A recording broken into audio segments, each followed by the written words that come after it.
नमस्कार मंडळी. आज मला केकची ऑर्डर आली होती. हा चॉकलेट केक आहे. तो मी प्रीमिक्सपासून बनवलेला आहे आणि या केकचे डेकोरेशन मी आज तुमच्यासोबत शेअर करत आहे. तर पाहू शकता, अर्धा किलो केक हा मी बेक करून घेतलेला आहे आणि तो आता मी आयसिंग करण्यासाठी घेतलेला आहे. तर हा पूर्णपैकी थंड झाल्यानंतर मी हा 3 लेयरमध्ये कट करून घेतला आहे. नाईफच्या साहाय्याने अशा प्रकारे 3 लेयरमध्ये आपल्याला केक कट करून घ्यायचा आहे. त्या आधीच्या व्हिडिओमध्ये तुम्हाला केक बेक कसा करायचा हे मी दाखवलेलं आहे. तर तुम्ही मागचा व्हिडिओ नक्की पाहू शकता. प्रत्येक व्हिडिओमध्ये बेक करून दाखवणे तर व्हिडिओ फार लाँग होतो. त्यामुळे मी येथे बेक केलेला दाखवलेला नाही आहे. तिथे जाऊन तुम्ही नक्की पाहू शकता. मी त्या केकची लिंक या व्हिडिओच्या डिस्क्रिप्शन बॉक्समध्ये नक्की देईल. तेथे जाऊन तुम्ही नक्की पाहू शकता.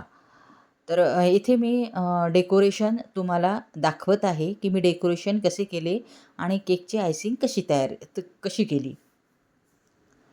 तर पाहू शकता, अशा प्रकारे 3 लेयर आपण समान लेयरमध्ये कट करून घेतलेले आहे.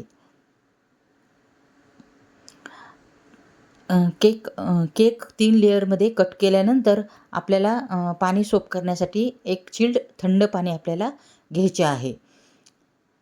ते नेहमी थंड पाण्याचाच यूज करायचा आहे आणि येथे मी जे केकमध्ये क्रश वापरणार आहे तोच क्रश मी येथे पाण्यामध्ये घालणार आहे. म्हणजे केकची चव ही अप्रतिम अशी येते. प्लेन पाणी घालण्यापेक्षा तुम्ही क्रश घालून केलेले पाणी तयार करा आणि ते पाण्याने केक सोप करा. आणि येथे पाहू शकता, पूर्ण क्रीम मी बीट करून ठेवलेली होती. अर्धा किलोला जितकी लागेल तितकी. आणि क्रीम बीट केली आणि त्यानंतर जशी जशी मला लागेल तशी तशी मी थोडी बाऊलमध्ये काढून घेत आहे आणि बाकीची फ्रीजमध्ये ठेवत आहे. कारण सध्या ऊन आहे, उन्हाळा आहे, गरमी आहे, त्यामुळे क्रीम ही मेल्ट होते. त्यामुळे ती आपल्याला फ्रीजमध्ये ठेवायची आहे. आणि अशा प्रकारे केक बोर्डवर मी थोडी क्रीम लावली आणि आपला एक लेयर आपण त्यावर ठेवली आणि छानपैकी आपल्याला हा केक सोप करून घ्यायचा आहे. अशा प्रकारे केक सोप आपल्याला करून घ्यायचा आहे. म्हणजे केक हा मऊसूद असा होतो, खाताना घशामध्ये अडकत नाही. त्यामुळे केक सोप करणे ही सर्वात मेन गोष्ट आहे. अशा प्रकारे छान केक सोप करायचा आहे आणि त्यावरती आपल्याला क्रीम अप्लाय करायची आहे आणि त्यावरती जो क्रश आपण यूज करणार आहोत तो क्रश घालणार आहे. येथे मी पायनॅपल फ्लेवरचा क्रश यूज केलेला आहे, कारण तशी कस्टमरची डिमांड होती. आणि त्यानंतर दुसरी लेयर ठेवून देणार आहोत आणि अशाच प्रकारे आपल्याला केक सोप करायचे आहे. तर पाहू शकता, मस्तपैकी केक सोप केल्यानंतर एकदम मुलायम असा केक खाण्यासाठी लागतो. कोरडा कोरडा असा आपल्याला लागत नाही. आणि त्यानंतर दुसऱ्या लेयरवर पण आपण क्रीम आणि क्रश यूज करून आपण आयसिंग करणार आहोत. अशा प्रकारे 3 लेयर केल्या म्हणजे केक हा चांगल्यापैकी उंच होतो आणि दिसायलाही खूप छान होतो. त्यामुळे शक्यतो केकच्या 3 लेयर तुम्ही कट करा. तर अशा प्रकारे तिसरी लेयर पण मी ठेवून घेतलेली आहे आणि ही पण छानपैकी आपण पाण्याने सोप करून घेणार आहोत.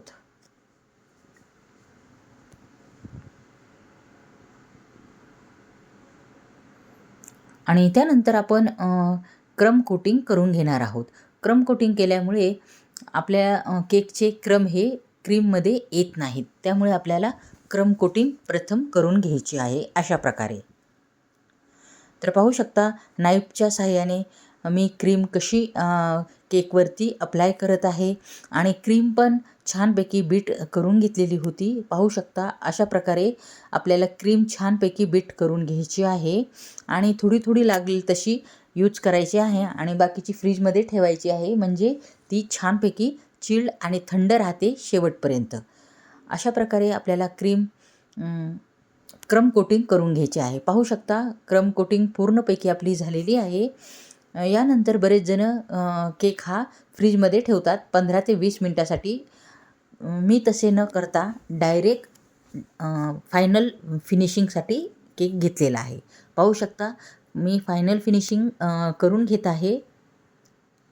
अशा प्रकारे तर पाहू शकता, मस्तपैकी केकला मस्तपैकी फिनिशिंग पण आलेली आहे.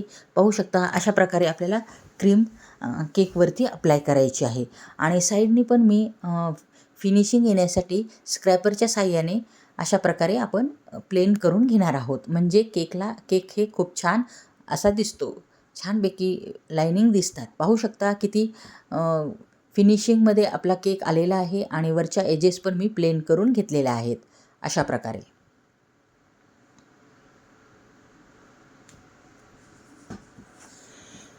तर पाहू शकता पूर्ण आपला केक रेडी झालेला आहे. या टायमाला 5 ते 6 मिनटं आपल्याला हा केक फ्रीजमध्ये ठेवायचा आहे, जोपर्यंत आपण वरचे डिझाईन्सची तयारी करून घेत आहे तोपर्यंत. तर पाहू शकता मी स्टार नोझल घेतलेले आहे आणि त्यामध्ये आपण पिंक कलरची क्रीम तयार करून घेतलेली आहे.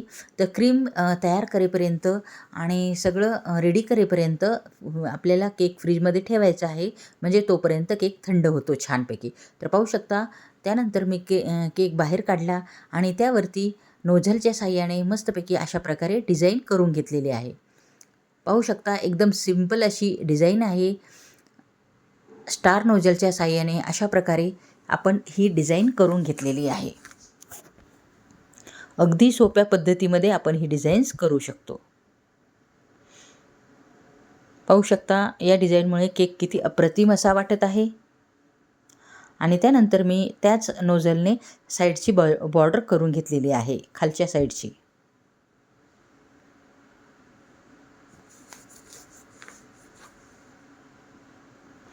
पाहू शकता किती अप्रतिम असा हा केक वाटत आहे.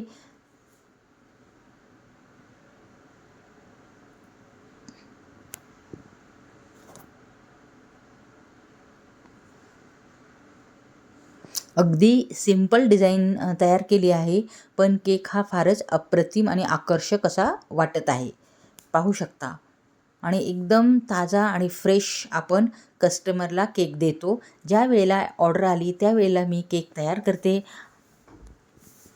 तर पाहू शकता केकवरती मी नाव पण टाकले होते अशा प्रकारे. पाहू शकता पिंक आणि व्हाईटचे कॉम्बिनेशन खूपच अप्रतिम असे वाटत आहे. आणि त्यानंतर मी हॅपी बर्थडेचे टॅग लावले आणि मोती म्हणजे स्प्रिंकलचे डेकोरेशन केले. अशा प्रकारे केकवरती स्प्रिंकलर अप्लाय केले. तर पाहू शकता अशा वेगवेगळ्या प्रकारच्या मोतीही खूप छान वाटत होते केकवरती. एकदम मस्त असा रेखीव असा हा केक वाटत होता. पाहू शकता पाहता क्षणीच तुमच्या लक्षात आलं असेल. आणि त्यानंतर अशा प्रकारचे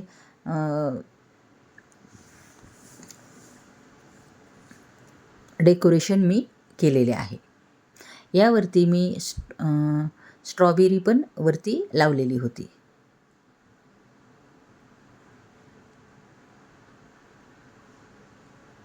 तर पाहू शकता किती आकर्षक असा हा केक वाटत होता आणि कलर कॉम्बिनेशन तर अप्रतिम असे वाटत होते. हा केक जेव्हा मी कस्टमरला देवा तेव्हा ते खूप खुश होते, कारण त्यांना केकची डेकोरेशन खूप आवडले होते. आणि त्यानंतर मला त्यांनी फीडबॅक पण दिले होते की ताई केक खूप टेस्टी असा झाला होता. खूप मस्त असा हा केक झाला होता. पाहू शकता स्प्रिंकलच्या साहाय्याने तर केक जास्तच आकर्षक असा वाटत होता. पाहू शकता आपला केक रेडी झालेला आहे. खूप मस्त अशी डिझाईन आपण तयार केलेली आहे. तर अशा प्रकारची डिझाईन तुम्ही नक्की केकवरती अप्लाय करू शकता. खूप मस्त असे केक वाटत होता. तर तुम्हाला कशी वाटली या केकची डिझाईन्स? जर तुम्हाला अशा वेगवेगळ्या केकची डिझाईन जर पाहायची असेल तर तुम्हाला या चॅनलवरती नक्की वेगवेगळ्या डिझाईन पाहायला मिळतील. तेथे तुम्ही जाऊन पाहू शकता. तर चला मग पुन्हा भेटू अशाच एका छानशा रेसिपीमध्ये. तोपर्यंत नमस्कार.